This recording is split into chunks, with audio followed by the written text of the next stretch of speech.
नमस्कार, जय हिंद. मी Avinash Kumar, SP Nanded.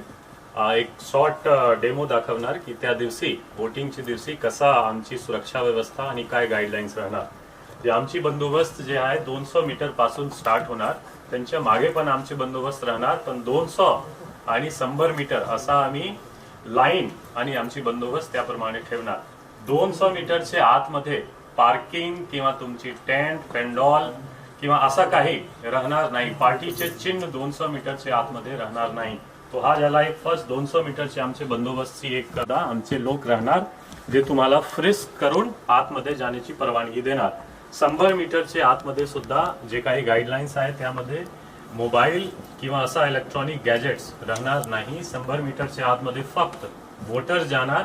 Voter आणि जे कॅन्डिडेट्स किंवा त्यांचे रिप्रेझेंटेटिव्ह लिमिटेड वेळसाठी 3 वेळी कॅन्डिडेट्स किंवा त्यांचे रिप्रेझेंटेटिव्ह जाऊ शकतो. एक वोटिंग करण्यासाठी आणि 2 वेळा बघण्यासाठी की कसा आतमध्ये काय चालू आहे. आणि जे 3 वेळी कॅन्डिडेट्स जाणार त्यांची पण टाइम लिमिटेड ड्युरेशन फिक्स आहे. म्हणजे तुम्ही आतमध्ये जाऊन बसू शकत नाही. आतमध्ये जाऊन 3 वोटर त्यांची वोटिंग संपेपर्यंत तुम्हाला परत बाहेर यायचे आहे. म्हणजे फक्त 3 वाली जायचे आहे मॅक्सिमम आणि लगेच तुम्हाला बाहेर यायचे आहे. तो हा 100 मीटरची आमची एक बाउंड्री झाला जिथे आमची बंदोबस्त राहणार.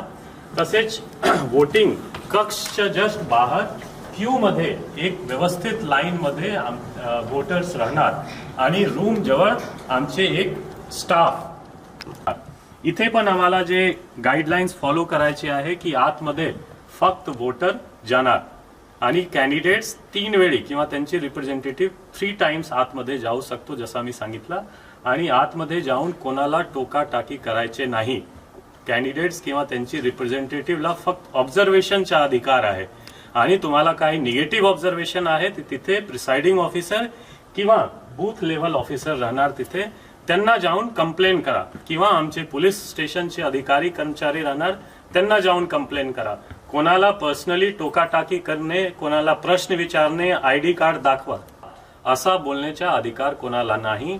हा फक्त जे प्रशासन किंवा निवडणूक अधिकारीचे कर्मचारी आहेत तेच विचारणार. आणि आतमध्ये जाऊन सुद्धा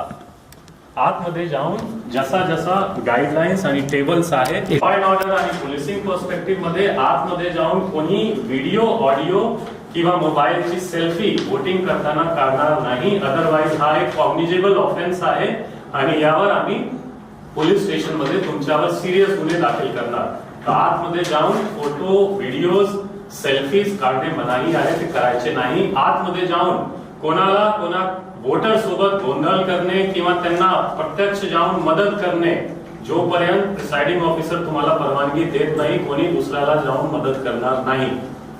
तो हा झाला आतमध्येच्या 100 मीटर, 200 मीटर असा 3 गाईडलाईन्स आहे आमची, ज्यांचे की काटकोरपणे पालन आम्हाला करायचे आहे. आणि जे महत्वाचा विषय आहे की ते तुमची पेंडॉल वगैरे टाकण्याची परवानगी नाही.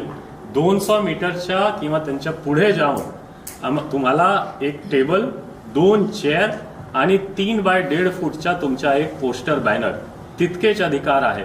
तिथे पेंडॉल टाकून खूप चेअर टाकणे असा अधिकार नाही. असा जर करणार तो जमावबंदीचा उल्लंघन तसेच आचारसंहिताचा उल्लंघन होणार आणि त्यांच्यावर आम्ही कायदेशीर कारवाई करणार. तो परत एक बार सर्वांना खूप खूप शुभेच्छा वोटिंग दिवसासाठी आणि काउंटिंग दिवशीसाठी. आणि त्या दिवशी आमचे अधिकारी कर्मचारी ग्राउंडवर राहणार, त्यांच्यासोबत समन्वय ठेवून वोटिंगची सर्व कारवाई करायची. Thank you so much. जय हिंद.